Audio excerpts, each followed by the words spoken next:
ಮುತ್ತತ್ತಿಯಲ್ಲಿ ನಿನ್ನೆ 5 ಜನ ಕಾವೇರಿ ನದಿಯಲ್ಲಿ ಫೋಟೋ ತೆಗೆಸಿಕೊಳ್ಳೋಣ ಆಟ ಆಡೋಣ ಅಂತ ಹೋಗಿದ್ರು. ಬಟ್ ಎಲ್ಲರೂ ಕೂಡ ಜಲಸಮಾಧಿಯಾಗಿದ್ದಾರೆ.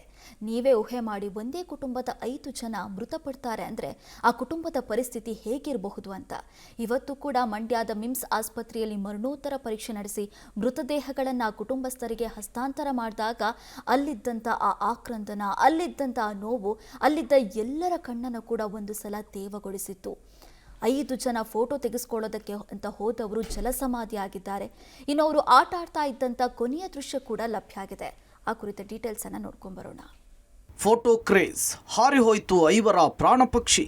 ಬೀಗರೂಟ ಮುಗಿಸಿ ಮುತ್ತತ್ತಿ ಹೋದವರು ಮಸಣ ಪಾಲು. ಕಾಲು ಜಾರಿ ಬಿದ್ದವರ ರಕ್ಷಣೆ ಹೋಗಿ 5 ಜಲಸಮಾಧಿ. ಸಾವಿಗೂ ಮುನ್ನ ಮೃತರ ಕಡೆಯ ದೃಶ್ಯ ಲಭ್ಯ. ಅದು ಸಂಜೆ 4:45 ಸಮಯ. ಸುಂದರ ವಾತಾವರಣ, ಕೈಯಲ್ಲಿ ಫೋನು, ಮುಖದಲ್ಲಿ ನಗು. ಫೋಟೋ ಕ್ಲಿಕ್ಕಿಸಿಕೊಳ್ಳಲು ತೆರಳಿದ ಇಡೀ ಕುಟುಂಬ ದಾರುಣ ಅಂತ್ಯ ಕಂಡಿದೆ. ನೀರು ಕಡಿಮೆ ಇದೆ ಅಂಥೇಳಿ ನಂಬಿ ನದಿಗಿಳಿದ ಕುಟುಂಬಕ್ಕೆ ಇಲ್ಲಿ ಸುಳಿಗಳಿರುವ ಸುಳಿವೇ ಇರಲಿಲ್ಲ. ಅದು ಗೊತ್ತಾಗೋ ಹೊತ್ತಿಗೆ ಭಾರಿ ದುರಂತವೇ ನಡೆದು ಹೋಗಿದೆ. ಹೌದು, ಮಂಡ್ಯ ಜಿಲ್ಲೆಯ ಮಳವಳ್ಳಿ ತಾಲೂಕಿನ ಮುತ್ತತ್ತಿಯ ಕಾವೇರಿ ನದಿ ತೀರದಲ್ಲಿ ಇಂತಹದ್ದೊಂದು ಹೃದಯ ವಿದ್ರಾವಕ ಘಟನೆ ನಡೆದು ಹೋಗಿದೆ. ಇದರಲ್ಲಿ ಒಂದೇ ಕುಟುಂಬದ 5 ಉಸಿರು ಚೆಲ್ಲಿದ್ದಾರೆ. ಮೃತರನ್ನ 20 ವರ್ಷದ ಚೈತ್ರ, 38 ವರ್ಷದ ಶ್ವೇತಾ, 28 ವರ್ಷದ ಪ್ರಿಯಾಂಕಾ, 50 ವರ್ಷದ ವಿಜಯಮ್ಮ ಹಾಗೂ ಚಾಲಕ ಮಹೇಶ್ ಅಂತ ಗುರುತಿಸಲಾಗಿದೆ. ಇನ್ನು ಈ 5 ಕೊನೆಯ ದೃಶ್ಯಗಳು ಪಬ್ಲಿಕ್ ಟಿವಿಗೆ ಸಿಕ್ಕಿದೆ.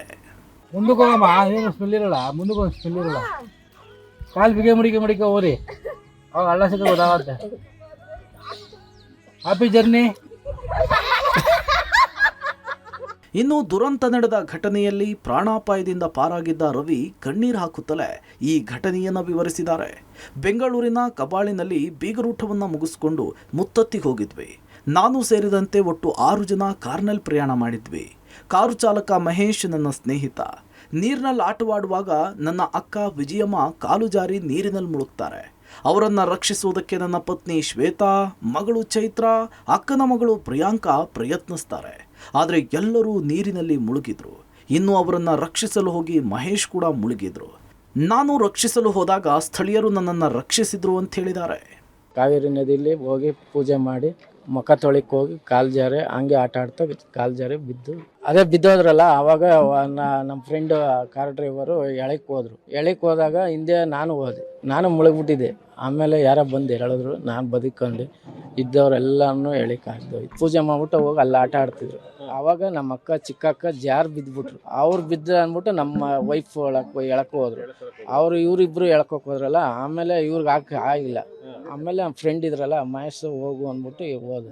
ಅವನ ಕೈಲೂ ಆಗ್ದೋಯ್ತು. ಆಮೇಲೆ ನಾನು ಪಾಪ ಕೈಲಿ ಮೊಬೈಲು ಎಲ್ಲ ಕೊಟ್ಬಿಟ್ಟು ನಾನು ಮುಳುಗ್ಬಿಟ್ಟೆ. ಆಮೇಲೆ ಅಲ್ಲಿ ಮೀನು ಹಿಡಿತಿ ಹಬ್ಬ ಒಂದು ಹೇಳಿದ್ರು. ಮಿಮ್ಸ್ನಲ್ಲಿ 5 ಮರಣೋತ್ತರ ಪರೀಕ್ಷೆ. ಶೋಕ ಸಾಗರದಲ್ಲಿ ಕುಟುಂಬಸ್ಥರ ಗೋಳಾಟ. ಮಂಡ್ಯ ಜಿಲ್ಲೆಯ ಮುತ್ತತ್ತಿಯಲ್ಲಿ ನಿನ್ನೆ ನಡೆದ 5 ಜಲಸಮಾಧಿ ಪ್ರಕರಣದ ಬಳಿಕ ಇಡೀ ಕುಟುಂಬ ಶೋಕ ಸಾಗರದಲ್ಲಿ ಮುಳುಗಿದೆ. ಇವತ್ತು ಮಂಡ್ಯದ ಮಿಮ್ಸ್ ಆಸ್ಪತ್ರೆಯ ಶವಾಗಾರದಲ್ಲಿ ಮೃತರಾದ ಚೈತ್ರ, ಶ್ವೇತಾ, ವಿಜಯಮ್ಮ, ಪ್ರಿಯಾಂಕಾ ಮತ್ತು ಮಹೇಶ್ ಮರಣೋತ್ತರ ಪರೀಕ್ಷೆ ನಡೆಯಿತು. ಪ್ರೀತಿಪಾತ್ರರ ಮೃತದೇಹವನ್ನು ನೋಡಿದ ಕುಟುಂಬಸ್ಥರ ಆಕ್ರಂದನ ಅಲ್ಲಿ ನೆರೆದಿದ್ದವರ ಕಣ್ಣುಗಳನ್ನು ತೇವಗೊಳಿಸಿತು. ಮುತ್ತತ್ತಿಯ ಕಾವೇರಿ ನದಿ ಅಪಾಯಕಾರಿ ಸ್ಥಳವಾಗಿದ್ರೂ ಅಲ್ಲಿ ಸೂಕ್ತ ಎಚ್ಚರಿಕೆಯ ಫಲಕಗಳಿಲ್ಲ, ರಕ್ಷಣೆಗೆ ಹೋಮ್ ಗಾರ್ಡ್ಗಳಿಲ್ಲ ಅಂಥೇಳಿ ಕುಟುಂಬಸ್ಥರು ದೂರಿದ್ರು. ಸಿಎಂ ಡಿಕೆ ಶಿವಕುಮಾರ್ ಅವರ ಕ್ಷೇತ್ರದವರೇ ಆಗಿರುವ ಈ ಕುಟುಂಬಕ್ಕೆ ಸರ್ಕಾರ ತುರ್ತಾಗಿ ಪರಿಹಾರ ಕೊಡಬೇಕು ಅಂತ ಒತ್ತಾಯ ಮಾಡಿದ್ದಾರೆ. ಡಿಕೆ ಸಾಹೇಬರು, ಯೋಗೇಶ್ವರ್ ಸಾಹೇಬರು ದೊಡ್ಡ ಮಟ್ಟದಲ್ಲಿ ಏನಾದರೂ ಅನುದಾನ ಮಾಡಿ ಆ ಮಕ್ಳಿಗೊಂದು ದಾರಿದೀಪ ಮಾಡಬೇಕು. ಅವ್ರ ಎಜುಕೇಷನ್ಗಾಗಲಿ, ಇನ್ನೊಂದಕ್ಕಾಗಲಿ, ಮತ್ತೊಂದಕ್ಕಾಗಲಿ ಅವ್ರಿಗೆ ದಾರಿದೀಪವಾಗಿ ಅವ್ರು ನಿಲ್ಲಬೇಕು. ಅದು ಅಪಾಯದ ಜಾಗ ಅನ್ನೋದು ಗೊತ್ತಿದ್ದು ತುಂಬ ಕೇರ್ಲೆಸ್ ಆಗಿ ಯಾರೋ ಒಬ್ಬ ಹೋಮ್ ಗಾರ್ಡು, ಇನ್ನೊಬ್ಬ ಮತ್ತೊಬ್ಬ, ಇದು ತುಂಬಲಾರದ ನಷ್ಟ ಅಂಥದ್ರಲ್ಲಿ ದಯವಿಟ್ಟು ಏನಾದರೂ ಒಂದು ದೊಡ್ಡ ಮನ್ಸು ಮಾಡಿ ಆ ಮಕ್ಳಿಗೆ ಏನಾದ್ರು ಜೀವನಾಂಶನೋ ಏನೋ ಒಂದು ಮಾಡಿಕೊಟ್ಟು ಅವ್ರ ಎಜುಕೇಷನ್ಗೆ ಹೆಲ್ಪ್ ಆಗೋ ಥರ ನಡ್ಕೋಬೇಕು. ದಯವಿಟ್ಟು ಇದೊಂದು ಮಾಡಿಕೊಡಿ. ದಯವಿಟ್ಟು ಸರ್ಕಾರ ಇದ್ರ ಬಗ್ಗೆ ಹೆಚ್ಚಿನ ಗಮನ ವಹಿಸಿ ಶಾಶ್ವತ ಪರಿಹಾರ ಅನ್ನೋ ರೀತಿಯಲ್ಲಿ ಏನಾದ್ರು ಒಂದು ದೊಡ್ಡ ಮಟ್ಟದಲ್ಲಿ ಮಾಡಿಕೊಡ್ಬೇಕು. ಇನ್ನು ಮಿಮ್ಸ್ ಆಸ್ಪತ್ರೆಯ ಶವಾಗಾರಕ್ಕೆ ಭೇಟಿ ಕೊಟ್ಟ ಜಿಲ್ಲಾಧಿಕಾರಿ ಡಾಕ್ಟರ್ ಕುಮಾರ್ ಮೃತರ ಕುಟುಂಬಸ್ಥರಿಗೆ ಸಾಂತ್ವನ ಹೇಳಿದರು.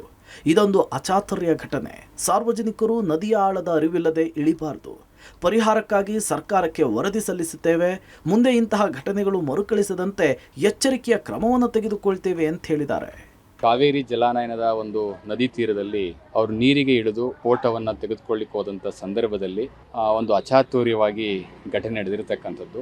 ಒಬ್ಬರು ಕೆಳಗಡೆ ಬಿದ್ದ ತಕ್ಷಣ ಇನ್ನೊಬ್ಬರು ಕೂಡ ಅವ್ರನ್ನ ಉಳಿಸ್ಲಿಕ್ಕೆ ಪ್ರಯತ್ನ ಪಟ್ಟಿದ್ದಾರೆ. ಅವರು ಬಿದ್ದ ತಕ್ಷಣ ಇನ್ನೊಬ್ಬರು ಕೂಡ ಅವರು ಉಳಿಸ್ಲಿಕ್ಕೆ ಪ್ರಯತ್ನ ಪಟ್ಟಿದ್ದಾರೆ. ರಕ್ಷಣೆ ಮಾಡಬೇಕು ಅನ್ನುವಂಥ ಒಂದು ಇದರಲ್ಲಿ ಹೋಗಿ ಜೀವವನ್ನು ಕಳ್ಕೊಂಡಿದ್ದಾರೆ. ಇದು ಬಹಳ ನೋವಿನ ಸಂಗತಿ. ಅವರ ಕುಟುಂಬಸ್ಥರಿಗೂ ಕೂಡ ಇವಾಗಲೇ ನಾವು ಸಾಂತ್ವನವನ್ನು ಹೇಳಿದ್ದೀವಿ. ಸರ್ಕಾರಕ್ಕೆ ವರದಿಯನ್ನು ನೆನ್ನೆ ಸಲ್ಲಿಸಿದ್ದೇವೆ, ಮಾಹಿತಿಯನ್ನು ಕೊಟ್ಟಿದ್ದೇವೆ. ಸರ್ಕಾರದಿಂದ ಏನು ವರದಿಗೆ ಏನು ಉತ್ತರ ಬರುತ್ತೆ ನೋಡಿಕೊಂಡು ಅವರ ಕುಟುಂಬಸ್ಥರಿಗೆ ನಾವು ತಿಳಿಸ್ತೇವೆ. ಒಟ್ಟಾರೆ ಸಣ್ಣ ನಿರ್ಲಕ್ಷ್ಯ, ಒಂದು ಕ್ಷಣದ ಆತುರ ಇಡೀ ಕುಟುಂಬವನ್ನೇ ಇಲ್ಲವಾಗಿಸಿದೆ. ಮುಂದಿನ ದಿನಗಳಲ್ಲಿ ಇಂತಹ ದುರಂತಗಳು ನಡೆಯದಂತೆ ಜಿಲ್ಲಾಡಳಿತ ಎಚ್ಚೆತ್ತುಕೊಳ್ಬೇಕಿದೆ. Rohit, public TV, Mandya.